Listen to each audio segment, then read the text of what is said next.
ಇಂದೇ ಡೌನ್ಲೋಡ್ ಮಾಡಿ ಮತ್ತು ನಿಮ್ಮ ನೆಚ್ಚಿನ ಶೋಗಳನ್ನ ಆನಂದಿಸಿ. ಈಗ ಮೋಹನ್ ಹಾಗೂ ಪಲ್ಲವಿಯರ ಮದುವೆಗೆ ಅಮೂಲ್ಯ ಖ್ಯಾತ ಚಿತ್ರನಟಿ ಇವರು ಬಂದು ಹಾಡಲಿದ್ದಾರೆ. ದಯವಿಟ್ಟು ನಿಮ್ಮೆಲ್ಲರ ಜೋರದ ಚಪ್ಪಾಳೆಯೊಂದಿಗೆ ಸ್ವಾಗತಿಸಿ ನಟಿ ಅಮೂಲ್ಯ.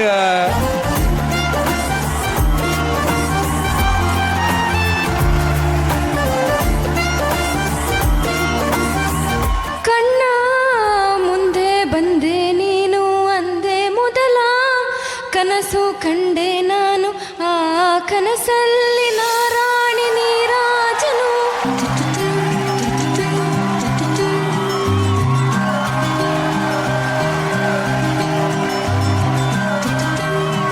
ಸಾವು ಕೂಡ ನನ್ನ ನಿನ್ನ ಬೇರೆ ಮಾಡು ಮಾತೇ ಇಲ್ಲ ಇನ್ನ, ನಿನ್ನ ನಗುವಾಗಿ ನೆರಳಾಗಿ ಕಾಪಾಡುವೆ, ಮರಳಿ ಮರಳಿ ಮತ್ತೆ ಜನಿಸಿ ಬರುವೆ. ಹಿಂದೆ ಕೇಳಿ. ಸಾವು ಕೂಡ ನನ್ನ ನಿನ್ನ ಬೇರೆ ಮಾಡೋ ಮಾತೆ ಇಲ್ಲ ಎನ್ನ, ನಿನ್ನ ನಗುವಾಗಿ ನರಳಾಗಿ ಕಾಪಾಡುವೆ, ಮರಳಿ ಮತ್ತೆ ಜನಿಸಿ ಬರುವೆ. ನಾನು ಅದೇ ಅನ್ಕೊಂಡೆ, ಏನಕ್ಕೆ ಹಾಡು ಹೇಳಕ್ ಹೇಳ್ತಿದ್ದಾರೆ, ನಾನು ಯಾವತ್ತೂ ಹಾಡೇ ಇಲ್ವಲ್ಲ, ಯಾಕೆ ಯಾಕೆ ಅನ್ನೋ ಪ್ರಶ್ನೆ ಇತ್ತು. ಇದು ಆನ್ಸರ್ ಅಂತ ಗೊತ್ತಿಲ್ಲ. ನಿಜವಾಗ್ಲೂ ಮೊದಲನೇದಾಗಿ ಈ ಅದ್ಭುತವಾದ ಜೋಡಿಗೆ ಒಂದ್ಸಲಿ ಬರಲಿ ಜೋರಾದ ಚಪ್ಪಾಳೆ. ಅಮೂಲ್ಯ ಅವ್ರು ಹೆಂಗಿತ್ತು ಸರ್ಪ್ರೈಸ್? ಫುಲ್ ಸರ್ಪ್ರೈಸ್ ಇತ್ತು ಬಿಡಿ. ನಾನು ಸುಮ್ಮನೆ ಏನೋ ಒಂದು ಟ್ರೈ ಮಾಡೋಣ ಅಂತ ಬಂದ್ರೆ ಹಿಂದೆಗಡೆಯಿಂದ ನಮಗೆ ಜಾಕ್ ಪಾಟ್. ಹೌದಾ? ಜಾಕ್ ಪಾಟ್ ಅಲ್ಲ, ಜಗದೀಶ್. ಜಗದೀಶ್ ಅವರೇ, ಮೊದಲನೇದಾಗಿ ನಾವು ನಮ್ಮವರ ಕಾರ್ಯಕ್ರಮಕ್ಕೆ ನಿಮಗೆ ಸ್ವಾಗತ, ಸುಸ್ವಾಗತ. Thank you very much brother, thank you very much. ನೀವು ನಮ್ಮವರು ಅಂತ ಹೇಳ್ಕೊಳಕ್ ಬಹಳ ಖುಷಿ ಆಗುತ್ತೆ ನಮಗೆ. ಸೊ ಹೇಳಿ, ನಾವು ನಮ್ಮವರಲ್ಲಿ ಅಮೂಲ್ಯ ಅವ್ರು ಬಂದಿದ್ದಾರೆ. ಸೊ ಅಮೂಲ್ಯ ಅವ್ರನ್ನ ಹೀರೋಯಿನ್ ಆಗಿ ನೋಡಿದ್ರಿ, ಈಗ ನಾವು ನಮ್ಮವರಲ್ಲಿ ಬಂಧು ಬಾಂಧವರಾಗಿ ನೋಡ್ತಾ ಇದ್ದೀರಾ, ಏನ್ ಅನ್ನಿಸ್ತಾ ಇದೆ? ಮೊದಲನೇದಾಗಿ ಈ ಒಂದು ಕಾರ್ಯಕ್ರಮದಲ್ಲಿ ಅಂದ್ರೆ ನಾವು ನಮ್ಮವರು ಕಾರ್ಯಕ್ರಮ ಜಿ ಮಾಡ್ತಿದ್ದಾರೆ ಅಂತ ಗೊತ್ತಾದಾಗ ಜಡ್ಜ್ಗಳಾಗಿ ತಾರಾಕ್ ಅವ್ರು ಇರ್ಬೋದು, ಶರಣ್ ಸರ್ ಆಗಿರ್ಬೋದು, ಮತ್ತೆ ಅಮೂಲ್ಯ ಅವ್ರು, ನಂಗೆ 3 ಜನ ಬಹಳ ಒಳ್ಳೆ ಕಾಂಬಿನೇಷನ್ ಅಂತ ಅನ್ಸ್ತು. ಬಹಳ ಖುಷಿ ಆಯ್ತು ನಂಗೆ. ಅದ್ರ ಜೊತೆಗೆ ಆಂಕರಿಂಗ್ ಮಾಡ್ತಾ ಇರೋದು ನೀವು ಅಂತ ಗೊತ್ತಾದ್ಮೇಲೆ ಅದೇ ನಗರದವರಾಗಿರೋದ್ರಿಂದ ಬಹಳ ಖುಷಿ ಆಯ್ತು ನನಗೆ. ನಾವು ನಮ್ಮವರು ಆ ಕಾರ್ಯಕ್ರಮ ಇದೆಯಲ್ಲ, ನಾವು ಹುಟ್ಟು ಮತ್ತು ಸಾವು ಮಧ್ಯ ಮನಸ್ತಾಪಗಳು ಬರ್ದಿರಾ, ಈಗೋ ಬರ್ದಿರಾ, ಪ್ರೀತಿ ಮತ್ತೆ ಗೌರವದಿಂದ ಜೀವನ ಮಾಡಬೇಕು ಅನ್ನೋ ಒಂದು ಒಳ್ಳೆ ಮೆಸೇಜ್ ಇದೆ ಅಂತ ನಂಗೆ ಅನ್ಸ್ತು. ಅದ್ರ ಜೊತೆಗೆ ಖಂಡಿತವಾಗ್ಲೂ ಮಾರ್ಕ್ ಮೈ ವರ್ಡ್ಸ್, ಈ ಕಾರ್ಯಕ್ರಮ ಮುಗಿಯೋದ್ರೊಳಗಡೆ ಇಲ್ಲಿ ಬರೀ ಇಷ್ಟು ಜೋಡಿಗಳಿರ್ಬೋದು ಅಷ್ಟೇ, ಬಟ್ ಈ ಒಂದು ಕಾರ್ಯಕ್ರಮ ಇಂಪ್ಯಾಕ್ಟ್ ಇದೆಯಲ್ಲ, ಇನ್ಫ್ಲೂಯೆನ್ಸ್ ಇದೆಯಲ್ಲ, ಇವತ್ತು ಪ್ರತಿ ಒಂದು ಕುಟುಂಬದ ಮೇಲೂ ಕೂಡ ಅದು ಡೆಫಿನೆಟ್ ಆಗಿ ಅವ್ರ ಒಂದು ಇನ್ಸ್ಪೈರ್ ಆಗುತ್ತೆ. ಅವರು ಕೂಡ ಎಲ್ಲೋ ಅನ್ಸಕ್ ಸ್ಟಾರ್ಟ್ ಆಗುತ್ತೆ. ನಾನು ಕೂಡ ನಮ್ಮ ಮಾಮ ಇರ್ಬೋದು, ತಾತ ಇರ್ಬೋದು, ಅತ್ತೆ ಇರ್ಬೋದು, ಅವ್ರ ಜೊತೆ ಮಾತಾಡಬೇಕು ಅಂತೇಳಿ ಬಹುಶಃ ಈ ಕಾರ್ಯಕ್ರಮ ಮುಗಿಸೋಷ್ಟರಲ್ಲಿ ಸಾವಿರಾರು ಕುಟುಂಬಗಳಿಗೆ ಒಂದು ಒಳ್ಳೆ ಪ್ರೇರಣೆ ಆಗುತ್ತೆ ಈ ಕಾರ್ಯಕ್ರಮ ಅಂತ ನನಗೆ ಅನ್ಸುತ್ತೆ. ಈಗ ಆಟ ಆಡ್ಬೋಣ. ಈ ಆಟದ ಹೆಸರು ಶೇರಿಂಗ್ ಆಟ ಅಂತ. ನೋಡಿ, ನಿಮ್ಮಿಬ್ಬರ ಬಗ್ಗೆ ಕಂಪ್ಯಾಟಬಿಲಿಟಿ ಅಂತ ಅದನ್ನ ನೋಡೋಣ, ಆಸೆ ಅಷ್ಟೇ. ಓಕೆ, ರೆಡಿನಾ? ನಿಮ್ಮಿಬ್ಬರಲ್ಲಿ ಮೊದಲು ಸಾರಿ ಅಂತ ಕೇಳೋದು ಯಾರು?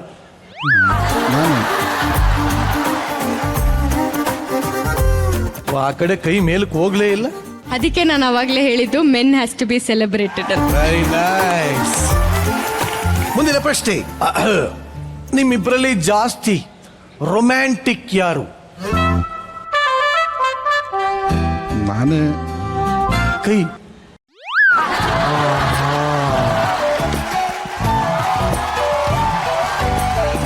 ಅವ್ರು ಎಕ್ಸ್ಪ್ರೆಸಿವ್ ಇಲ್ಲ ಆಕ್ಚುಲಿ. ಅದಕ್ಕೆ ನಾನು ಹೇಳಿದ್ದು, ನೀವು ಈ ಕಾರ್ಯಕ್ರಮಕ್ಕೆ ಕರೆದಾಗ ಬಹಳ ಖುಷಿ ಆಯ್ತು. ಇದನ್ನ ಬೇರೆ ಟೋನಲ್ಲಿ ಹೇಳ್ತಿದ್ರು ನಂಗಲ್ಲಿ ಮನೇಲಿದ್ದಾಗ. ಇದನ್ನ ಅವ್ರು ಹೇಳ್ತಿರೋ ಟೋನ್ ಇದೆಯಲ್ಲ, ಇವಾಗ ಶ್ರಾವಣಿ ಸುಬ್ರಹ್ಮಣ್ಯ ಫಿಲ್ಮ್ ಇದೆಯಲ್ಲ, ಸೇಮ್ ಟೋನಲ್ಲಿ ಹೇಳ್ತಾ ಇದ್ರು. ಈಗ ಬಹುಶಃ ಅವರು ಹೇಳ್ತಿರೋದು ನಂಗೆ ಖುಷಿ ಆಗ್ತಿತ್ತು. ಆಕ್ಚುಲಿ ಕಾರ್ಯಕ್ರಮಕ್ಕೆ ಬಂದು ತುಂಬಾ ಒಳ್ಳೇದು ಮಾಡಿದೆ ಅನ್ಸುತ್ತೆ. Thank you. ನಮ್ಮ ಕಾರ್ಯಕ್ರಮಕ್ಕೆ ಬರೋದೇ ಹಂಗೆ.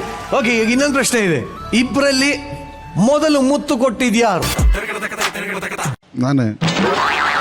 ಏನ್ ಸ್ವಾಮಿ, ಎಲ್ಲ ನಾನೇ ಅಂತೀರಲ್ಲ ಸ್ವಾಮಿ. ನಿಮ್ಮಿಬ್ಬರಲ್ಲಿ ಜಾಸ್ತಿ ಸರ್ಪ್ರೈಸಸ್ ಕೊಡೋದು ಯಾರು? ಇವಾಗ ನಾನೇ ತಾನೇ ಕೊಟ್ಟಿದ್ದು. ಜೀವನದಲ್ಲಿ ನಾನೇ ತಾನೇ ಸರ್ಪ್ರೈಸ್ ಕೊಡೋದು ಜಾಸ್ತಿ. ಅಲ್ಲ, ಇದೇನು ಆಟದಲ್ಲಿ ನಾನು ಅಂತ ಹೇಳ್ಬೇಕಷ್ಟೇ. ಆಕ್ಚುಲಿ ಏನ್ ಗೊತ್ತಾ, ನಾನು ಯಾರು ನಾನು. ಓಕೆ, ಅವ್ರು ಹೇಳಿ. ಯೂಶಲಿ ನಾನು ನನ್ನ ಬರ್ತ್ಡೇನ ಸೆಲೆಬ್ರೇಟ್ ಮಾಡ್ಕೊಳ್ಳಿ ತುಂಬ ಕಮ್ಮಿ, ಬಟ್ ಅವರು ಸರ್ಪ್ರೈಸ್ ಕೊಡ್ತಾರೆ. ನಾನು ಆದಷ್ಟು ನಾನು ಅವ್ರ ಬರ್ಡೇನೆ ಸೆಲೆಬ್ರೇಟ್ ಮಾಡಕ್ಕೆ ನೋಡೋದು, ಆದಷ್ಟು ಅವ್ರ ಬರ್ಡೇನೆ ಚೆನ್ನಾಗಾಗಲಿ ಅಂತ ಥಿಂಕ್ ಮಾಡೋದು ಜಾಸ್ತಿ. ಬಟ್ ಸರ್ಪ್ರೈಸ್ ಮಾಡೋದು ಯಾವ್ದು ಅವ್ರಿಗೆ ಇಷ್ಟನೇ ಆಗಲ್ಲ, ಅದಕ್ಕೆ ಸರ್ಪ್ರೈಸ್ ಮಾಡೋದೇ ಬಿಟ್ಬಿಡಿ. Welcome to the family club brother. ಏನೇ ಮದುವೆ ಆಗಿರೋದು ನಾವಿಬ್ರು. ಅಯ್ಯೋ ನಮ್ಮಿಬ್ಬರದು ಒಂದೇ ದಿನ ಮದುವೆ ಅಲ್ವಾ? ಯಾಕೆ ಹೇಳ್ತೀರಾ? ಅಂದ್ರೆ ಏನ್ ಗೊತ್ತಾ, ನಾವು ತುಂಬಾ ಒಂಥರ ಇಲ್ಲ ಅಮೌಂಟ್ನ ಕೂಡಿಕ್ಬಿಟ್ಟು ಇಂಥದ್ದೊಂದು ತಗೋಬೇಕು ಅಂತ ಅನ್ಕೊಂಡಿರ್ತೀವಿ. ಇವ್ರು ಬೇರೆ ಯಾವ್ದೋ ದುಡ್ಡು ವೇಸ್ಟ್ ಮಾಡ್ಬಿಟ್ರಲ್ಲ ಅನ್ನೋ ಫೀಲಿಂಗ್ ನಮ್ಗೆ. ಅದ್ರ ಬದಲು ನೀವು ನಮ್ಗೆ ಹೇಳಿದಿದ್ರೆ ಅದನ್ನ ನೋಡಿ ಅದೊಂದು ಸ್ಕೆಚ್ ಹಾಕೊಂಡು ಇಟ್ಕೊಂಡಿದ್ವಲ್ಲ ಅದನ್ನೇ ತಗೊಂಬೋದಿತ್ತಲ್ಲ ಅಂತ ಫೀಲಿಂಗ್ ಅಷ್ಟೇ.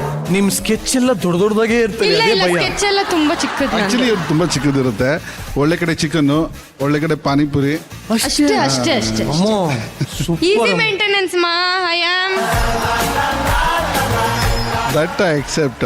ಆಮೇಲೆ Very easy ಏನಂದ್ರೆ maintenance. ನಾನು ಹೇಳಿದ್ದು ಲೈಫ್ನ ಫಾರ್ ಎಕ್ಸಾಂಪಲ್ ಇವ್ರಿಗೆ ಆಚೆ ಹೋಗ್ಬೇಕು ಅನಿಸ್ತಾ ಇರುತ್ತೆ. ಇವ್ರು ನಾನು ಡೈರೆಕ್ಟಾಗಿ ಕೇಳ್ಬೋದು ಇಲ್ಲಿ ಹೋಗೋಣ ಅಂತ, ಎಲ್ಲಾದ್ರೂ ಹೋಗೋಣ ಅಂತಾರೆ, ಹೋಗೋಣ ಅಂತ ಹೇಳ್ತೀನಿ. ತಿರ್ಗಾ ಅವ್ರು ವಾಪಸ್ ಹೇಳಿ ಅಂತ ನಾನು ಕಾಯ್ತಾ ಇರ್ತೀನಿ. ನೀನ್ ಎಲ್ಲಿ ಹೋಗ್ಬೇಕು ಹೇಳಮ್ಮ, ನೀನ್ ಬುಕ್ ಮಾಡೋ ಪ್ಲೇಸ್ ವಿಲ್ ಗೋ ಅಂತ. ಸಾಯಂಕಾಲ ತನಕ ವೆಯ್ಟ್ ಮಾಡ್ತಾರೆ. ನಾನು ಕೇಳಿದ್ ಒಂದೇ ಒಂದು, ನೀವು ಮಾಡಿದ್ರಾ? Welcome to the family club. Same problem, same to. ಇನ್ನೂ ಒಂದು ಪ್ರಶ್ನೆ ಇದೆ ನಿಮ್ಮಿಬ್ಬರಲ್ಲಿ. ಕೋಪ ಮೇಲೆ ಇನ್ನು ಕ್ವಶನ್ ಮುಗ್ದಿಲ್ಲ ಆಗ್ಲಿ. ಮೈ ಗಾಡ್ ಸಚಿನ್, ನಿನ್ ಕೋಪನೇನೆ? ಓ ತುಂಬಾ ಅಮ್ಮ, ನಾನೇ ಒಪ್ಕೊಳ್ಳಿ. ಆದ್ರೆ ನನ್ ಕೋಪ ಬಂದ್ರೆ ಆ ಕೋಪ ಅಷ್ಟೇ. ತುಂಬಾ ಎಕ್ಸ್ಟ್ರೀಮೇ ಎರಡೂನು. ಮಧ್ಯದಲ್ಲಿ ನಾವ್ ಇರೋದೇ ಇಲ್ಲ. ಹೋದ್ರೆ ತುಂಬಾ ಎಕ್ಸ್ಟ್ರೀಮ್ಸ್. ಹೋದ್ರೆ ಕೋಪನೂ ಎಕ್ಸ್ಟ್ರೀಮು, ಪ್ರೀತಿನೂ ಎಕ್ಸ್ಟ್ರೀಮ್. ಮಧ್ಯದಲ್ಲಿ ಇಲ್ವೇ ಇಲ್ಲ. ಕೋಪ ಬಂದ್ರೆ ಜಗದೀಶ್ ಅವ್ರ ಬ್ರಷ್ಗೆ ಪೇಸ್ಟ್ ಅದೇ ಹಾಕಿ ಅದನ್ನೇ ಕೇಳೋಣ ಅಂತಿದ್ದೆ ಕಣೋ. ಬಾತ್ರೂಮ್ ಅಲ್ಲಿ ಏನಾದ್ರು. ಅದನ್ನ ಯಾವತ್ತೂ ಟ್ರೈ ಮಾಡಿಲ್ಲ. ನಾನು ಮೂರ್ ಬ್ರಷ್ ಇಟ್ಟಿದ್ದೀನಿ ಅಕ್ಕ. ಅಟ್ಲೀಸ್ಟ್ ನಂಗೆ ಸಮಾಧಾನಕ್ಕೆ ಆದ್ರೂ ಅವ್ರು ಇನ್ನೊಂದು ಬ್ರಷಲ್ಲಿ ಉಜ್ಜಿರ್ಬೋದು ಅಂತ ಹೇಳಿ. ಹೌದು, ನಿಜ ಆಯ್ತು. ನನ್ಗೆ ಇವತ್ತೇ ಗೊತ್ತಾಗ್ತಿರೋದು. ಅಂದ್ರೆ ನಾನು ಒಂದು ಓಪನ್ ಮಾಡಿ ಇಟ್ಟಿರ್ತೀನಿ, ಇವ್ರು ಬಂದ್ಬಿಟ್ಟು ಬೇರೆ ಬೇರೆ ಬ್ರಷ್ಗಳನ್ನ ಇಟ್ಟಿರ್ತಾರೆ. ನಾನು ಏನಕ್ಕೆ ಯೂಸ್ ಮಾಡೋದು ಒಂದೇ ತಾನೆ, ಏನಕ್ಕೆ ಅಷ್ಟು ಇಟ್ಕೊಳ್ತೀರ ಸುಮ್ಮನೆ ಅಂತ ನನ್ಗೆ ಇವತ್ತೇ ಗೊತ್ತಾಗ್ತಿರೋದು. ಇವ್ರು ಮೂರ್ ಬ್ರಷ್ ಯಾವ್ದಕ್ಕೂ ಸೇಫ್ಟಿಗೆ ಇಟ್ಕೊಂಡಿರ್ತಾರೆ ಅಂತ. ಯಶೋ, ಅದೇ ಬಾತ್ರೂಮ್ ಬ್ರಷ್, ಅದು ಸೇಮ್ ಟು ಸೇಮ್. ಹರಮ್ಮ, ಈ ಮುದ್ದಾದ ಜೋಡಿ ಫಸ್ಟ್ ಟೈಮ್ ನಮ್ಮ ವೇದಿಕೆಗೆ ಬಂದಿದ್ದಾರೆ, ಏನ್ ಹೇಳಕ್ ಇಷ್ಟಪಡ್ತೀರಿ? ನಿಜ ನಿರಂಜನ, ಮುದ್ದಾದ ಜೋಡಿನೇ. ತುಂಬಾ ಖುಷಿ ಅನ್ಸುತ್ತೆ ಇಬ್ಬರು ನೋಡಿ.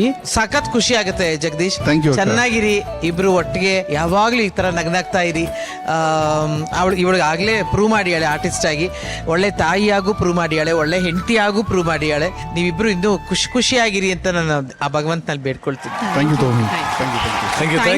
Thank you so much. Family Star ಈ ಕಾರ್ಯಕ್ರಮದಲ್ಲಿ ಎಲ್ಲ ಬಂದ್ರು ನಿಮ್ಮೊಬ್ಬರನ್ನ ಮಾತ್ರ ನಾನು ಬಹಳ ಮಿಸ್ ಮಾಡ್ತಾ ಇದ್ದೆ.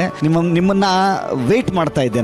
ನೀವು ಬಂದು ನಿಜಕ್ಕೂ ಕೂಡ ಈ ಒಂದು ಕಾರ್ಯಕ್ರಮವನ್ನ ಕಂಪ್ಲೀಟ್ ಮಾಡಿದ್ರಿ, ಈ ಸಂಸಾರವನ್ನ ಕಂಪ್ಲೀಟ್ ಮಾಡಿದ್ರಿ, ಈ ಮನೆಯನ್ನ ಕಂಪ್ಲೀಟ್ ಮಾಡಿದ್ರಿ ಅಂತಂದ್ರೆ ತಪ್ಪಾಗಲ್ಲ sir. Sir thank you very much sir. Thank you sir.